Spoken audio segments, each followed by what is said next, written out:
Hello दोस्तों, मेरा नाम है ए के।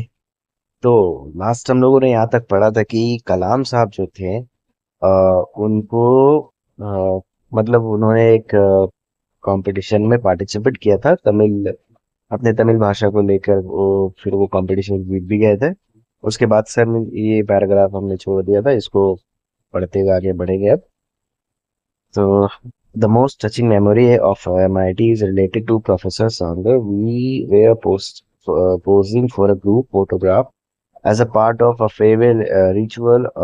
All the graduating students had lined up in three row with the professor seated in the front. Suddenly, Professor Sander got up and looked for me. I was standing in the third row.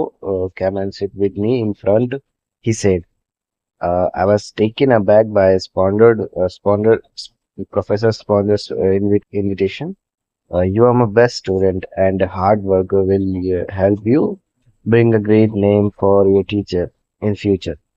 Embarrassed by the prize, but honored by the recognition, I sat with Professor Sonder for the photograph. Let God be your hope. Uh, your stay, your guide, and provide the lantern for your feet in your journey into the future, said the introverted genius binding में एडवी। अच्छा, देखेंगे इस paragraph में कलाम साहब कह रहे हैं कि अ, उनका सबसे एक मतलब जो खास याद रहते हैं हम स्कूल उनके एमआईटी ने, एमआईटी का जो खास याद है सबसे, उनमें से एक ये है कि जब फेयरवेल हो रहा था, फेयरवेल का उस टाइम पे एक फोटोग्राफ लिया जा रहा था। तो उनके जो प्रोफेसर थे, स्पॉन्डर, उनका नाम स्पॉन्डर है। तो जब फोटोग्राफ लिया जा रहा था तो तीन रो में बैठे हुए थे सब, तीन रो, तीन लाइन में बैठे हुए थे सब। तो जो स्पॉन्डर साहब है वो तो भाई सामने बैठेंगे, प्रोफेसर है। तो कलाम साहब जो थे तीसरी रो में थे। तो स्पॉन्डर ने उनको देखा, देखा मतलब खोज ही रहे थे उनको, तो देख उनकी नजर पड़ी उन पे। फिर उन्होंने उनको तीसरे रो से सामने बुलाया और अपने साथ बैठाया। ऐसा हिसाब है, मतलब ये थ्री इडियट्स देखा है तो थ्री इडियट्स में कैसे वो लाइनिंग में बैठते थे सब, मतलब हर एग्जाम के बाद, है ना? वैसा वाला हिसाब है थोड़ा, देखते हैं। तो इसमें वही है कि प्रोफेसर स्पॉन्डर ने उनको बुलाया अपने पास। उनके पास गए कलाम साहब, और उन्होंने अपने पास उनको बैठाया। और स्पॉन्डर उनको बोल भी रहे थे कि तुम जो हो मेरे सबसे बेस्ट स्टूडेंट हो, और तुम काफी मेहनती हो। वही के भविष्य के लिए उनको काफी सारी दुआएं दी, कि तुम काफी अच्छा करोगे वगैरह वगैरह। और वो जो कलाम साहब हैं वो थोड़े एम्बैरस भी हुए जब, मतलब सीधी सी बात है, जब कोई सबके सामने तारीफ करता है तो थोड़ा सा अजीब लगता है, लेकिन काफी गर्व महसूस होता है जब, गर्व और एक शर्म दोनों एक साथ लगता है। पता नहीं अब सबको लगता है कि नहीं, मुझे तो लगता है भाई। जब मतलब अब समझ रहे हो तुम तो भी, आगे आगे देखते हैं। हाँ, तो फोटोग्राफ लिया जाता है। उसके बाद जो स्पॉन्डर है, प्रोफेसर स्पॉन्डर, वो उनको वही कहते हैं कि भगवान तुम्हें तुम्हारे फ्यूचर में काफी आगे लेके जाएगा, तुम्हें रास्ता दिखाएगा, ऐसे वैसे जो भी बताते हैं उनको। अगला पैराग्राफ देखते हैं। From MIT, I went to Hindustan Aeronautics Limited (HAL) at Bangalore as a trainee. There I work on engine overhauling as a part of a team. Hands-on work on aircraft engine overhauling was very educative. When a principal learned in a classroom is born out by practical experience, it creates a strange sense of excitement, akin to unexpectedly running into an old friend among a crowd of strangers. At HAL, I worked on the overhauling of both the piston and turbine engines. The hazy concept of gas dynamics and diffusing process in the working principle of after burning came into sharper focus in my mind. I was also trained in radial engine come drum operations. ठीक है, basically यहाँ पर जो कलाम साहब है वो बता रहे हैं कि जब एमआईटी उन्होंने कंप्लीट कर लिया, मतलब पूरा कॉलेज, उनका कॉलेज बोल रहा हूँ, मतलब एमआईटी का जो उनका 3 साल का था वो उन्होंने पूरा कंप्लीट किया। उसके बाद वो ट्रेनिंग के रूप में, मतलब उनकी ट्रेनिंग भी होगी, पढ़ाई तो हो गया, और उसके बाद उनकी ट्रेनिंग होती है, तो उसमें वो एचएएल में गए थे, हिंदुस्तान एरोनॉटिक्स लिमिटेड में। ठीक है, तो यहाँ पर जो कि बैंगलोर में है, ठीक है। तो यहाँ पर क्या है, उन्होंने प्रैक्टिकली काम किया, जो उन्होंने पढ़ा था उसको प्रैक्टिकली तरीके से ट्रेनिंग में लिया और उसको सीखा। काफी कुछ था उस समय, मतलब जैसे यहाँ पे लिखा हुआ है इंजन ओवरहॉलिंग, ठीक है। इंजन ओवरहॉलिंग, अब जिसको नहीं पता है तो आ, उसको समझाने के लिए मैं ये कह सकता हूँ, या फिर आप समझ सकते हो कि हम लोग जब गाड़ी की सर्विसिंग कराने जाते हैं ना, तो देखोगे कि जो गाड़ी की सर्विसिंग होती है, तो इंजन की जब सर्विसिंग तेल ऊपर से डाला जाता है, फिर काफी कुछ होता है, मतलब वो यही इंजन को खोल खाल के देखना यार कि उसके अंदर कुछ गड़बड़ी तो नहीं है, कोई टूट फूट तो नहीं है। सर्विसिंग समझ सकते हैं, ठीक है, इंजन ओवरहॉलिंग को। उसके बाद ये इसमें आगे कहते हैं कि उन्होंने दोनों तरह की, मतलब इंजनों में काम किया, ठीक है। ओवरऑलिंग सब तरह के इंजन में किया, पिस्टल और टरबाइन दोनों तरह के इंजन में इन्होंने किया है वहां पे एचएएल में। ठीक है, एचएएल में दोनों तरह के इंजन में काम किया। और एक और बात यहाँ पे कह रहे हैं इस पैराग्राफ में कि जो क्लास में सीखी हुई चीज है, जब वो प्रैक्टिकली होने लगती है, तो वो कुछ ऐसा लगता है कि लाखों की भीड़ में कोई अपना एक जाना पहचाना दोस्त मिल गया हो। ये भी होता ही है। अब जैसे कि कभी कभी हम लोग अपने फिजिक्स के क्लास में कोई कैसे बोलूं, कोई एक्सपेरिमेंट पढ़ते हैं, कोई एक्सपेरिमेंट उसको पढ़ने के बाद जब कभी प्रैक्टिकली किया जाता है, तो वो काफी अच्छा लगता है कि यार ये मैंने बुक में पढ़ा था, वो यहाँ पे भी वही हो रहा है। तो मतलब अब कैसे समझाऊं, तुम लोग समझ सकते हो, समझदार हो तुम लोग, ठीक है। तो ऐसा है। तो और यहाँ पे जो उन्होंने बताया कि पिस्टल इंजन और टरबाइन इंजन दोनों में ही काम किया, तो बेसिकली मैं बता दूं कि पिस्टल इंजन और टरबाइन इंजन, ये जो जो इंजन है, ये दोनों अलग अलग इंजन है। और जो पिस्टन इंजन है, वो जैसे गाड़ियों में होता है, ठीक है, कार में और बाइक्स बाइक्स में नहीं, मतलब कार में बाइक में दोनों में ये सब जो इंजन है पिस्टल इंजन होते हैं, ठीक है। वो पिस्टल की तरह ऊपर नीचे ऊपर नीचे ऊपर नीचे जो होते हैं इंजन, अब पता नहीं जिन्होंने इंजन देखा है वो समझ पा रहे होंगे मेरी बात को। और टरबाइन इंजन में होता है वो एक पंखी की तरह होता है, ठीक है, टरबाइन की तरह गोल गोल गोल गोल घूमता है। उस फिर उससे वो बिजली उससे वो मतलब मोटर घुमाता है टरबाइन से। और ये पिस्टन ऊपर नीचे होता है, उससे वो पहिया घुमाता है। तो अब जिन्होंने इंजन देखा है सच में, या तो वो लोग मेरी बात को समझ पा रहे होंगे, जिन्होंने नहीं देखा तो भाई, तो मैं क्या ही बताऊं अब। ठीक है, आगे देखते हैं। तो वही बात है कि उन्होंने जो एमआईटी में पढ़ा था उसको प्रैक्टिकली कर रहे थे, उनको काफी मजा आ रहा था, और किसी को भी मजा आएगा, पढ़ी हुई चीज को प्रैक्टिकली करने में काफी मजा आता ही है, ठीक है। आगे देखते हैं। I learned how to check a crankshaft of a wear a tear and connecting rod and crankshaft no twist.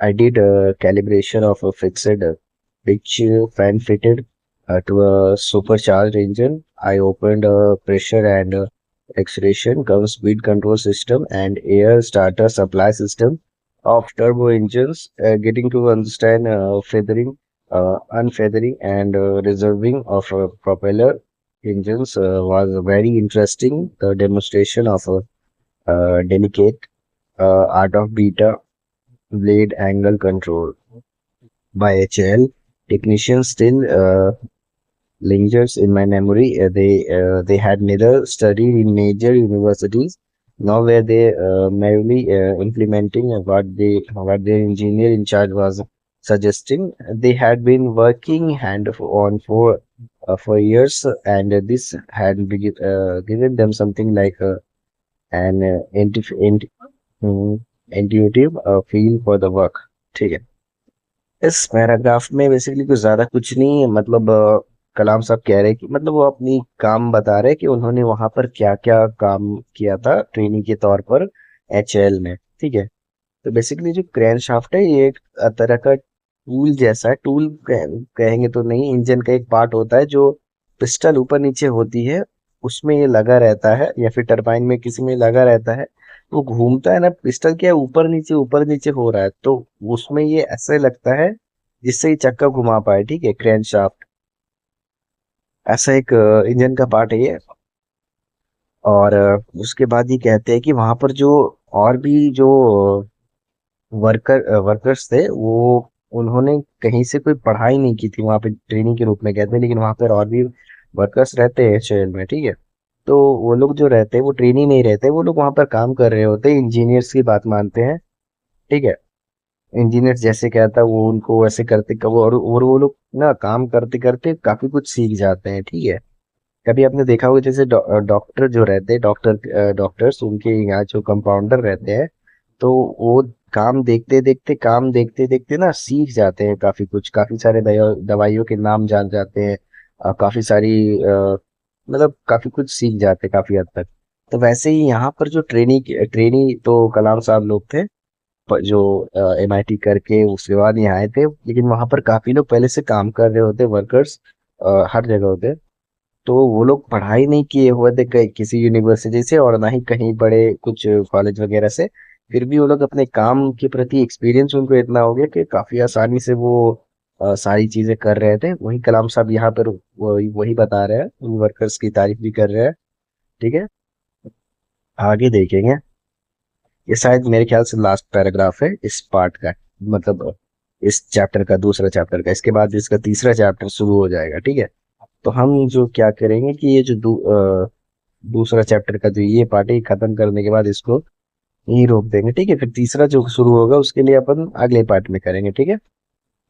इसको देखते हैं। Two alternative opportunities of employment, both close to my long standing dream of flying, presented themselves before me when I came out of HAL as a graduate aeronautic engineer. One was a career in the Air Force, and another was a job at the Directorate of Technical Development and Production, DTDNP. Acha. At the Ministry of Defense, I applied for both. The interview call arrived from both the place almost simultaneously. I was asked to reach Dehradun by the Air Force Requirements Authorities and Delhi by DTD and P.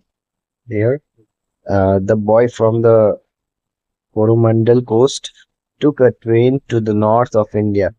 My destination was more than 2,000 kilometers away, and was to be my first encounter with the vastness of my motherland, ठीक है।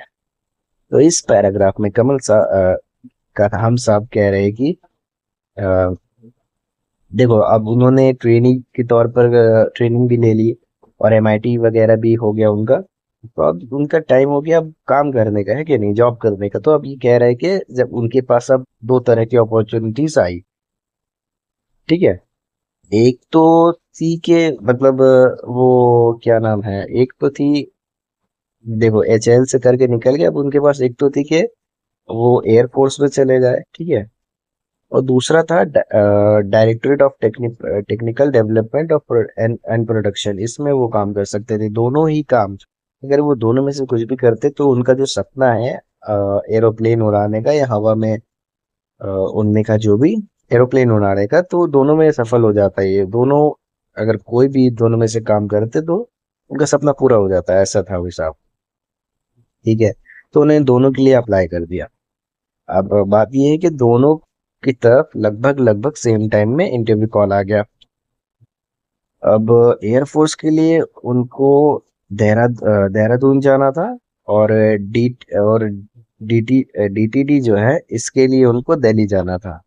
अब ये कह रहे हैं कि मतलब वो जो कोरोमंडल बीच का जो लड़का है, कोरोमंडल तट का लड़का, अब वो नॉर्थ इंडिया जाएगा, साउथ इंडियन जैसे कि कलाम साहब साउथ इंडियन है, अब वो नॉर्थ इंडिया जाना था उनको, ठीक है। अब ये कह रहे हैं कि मतलब इनकी जो मतलब मातृभूमि है, मदरलैंड, उसकी विशालता से इनका पहली बार मुलाकात होने वाला था, ठीक है। 2,000 किलोमीटर लंबा इनका जो सफर था। तो इनकी जो मातृभूमि है, हमारी मातृभूमि, उनकी सबकी जो मातृभूमि है उसकी विशालता से इनकी पहली बार मुलाकात होने वाली थी। कहने का मतलब है कि अब एक साउथ इंडियन का लड़का नॉर्थ इंडिया जा रहा है, समझ रहे हो? बहुत दूर है, 2000 किलोमीटर, काफी समय लगता है जाने में। वही बात है। ठीक है। तो इसके बाद इसका जो तीसरा चैप्टर है वो यहाँ से शुरू हो रहा है। ठीक है। इसको हम लोग करेंगे अगले वीडियो में कवर। तब तक के लिए अपने भाई के चैनल को सब्सक्राइब कर दो, अब जो मिले कर दो, लाइक कर दो, जो करना है कर दो, तुम्हारा मन है भाई। ठीक है। और विंग्स ऑफ फायर के सफर में बने रहो। और इसके साथ साथ मैं ना और भी बुक्स के लाऊंगा यार, मतलब विंग्स ऑफ फायर तो चलता रहेगा।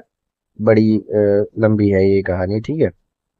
लंबी कहानी है, बायोग्राफ ऑटोबायोग्राफी है जो भी है, तो ये चलते ही रहेगा। तो इसके साथ साथ और भी चलेंगे तब मजा आएगा। ठीक है। एक साथ काफी किताबें पढ़ता हूँ मैं, तो साथ साथ पढ़ेंगे, मजे लेंगे, मजे लेते हुए पढ़ेंगे। ठीक है। तब तक के लिए बाय बाय, अपना ध्यान रखो और मिलते हैं अगली वीडियो में। ठीक है।